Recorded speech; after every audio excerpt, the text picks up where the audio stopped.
Pagpalang araw po. Alam niyo po ba kung anong simbahan ito? Ito ang Immaculate Conception Parish Church o mas kakilala bilang Balayan Church na matatagpuan sa poblasyon Balayang, Batangas. Dinala ng mga Agustinian ng Balayan sa Bombon na ngayon ay Taal noong 1578. Ang mga bayan na Nasugbu, Lian, Calatagan, Tuy at Calaca ay dating bahagi ng Balayan. Ngunit kinuha ng mga Pransiskano ang mga lupain noong 1578. At pagkatapos, nailipat ang Balayan sa mga Hiswita noong 1591. At nung taon ding yon ay tinayo at binisbasa ni Father Pedro Chirino. At ito ay naging mabilis na simbolo ng bayan.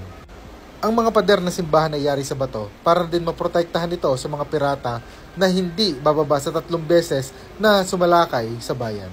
Sa kabilang dulo ng bayan, sa ibabaw ng burol, ay meron isang maliit na kuta para protektahan ang daungan.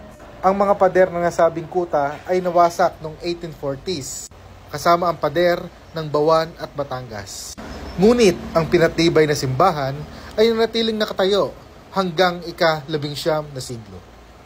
At alam niyo rin po ba, ang bayan na ito ang nagdiriwang ng Lechon Festival tuwing June 24 para sa pagkilala sa patron na si Saint John the Baptist.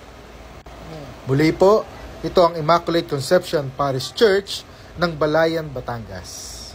God bless po!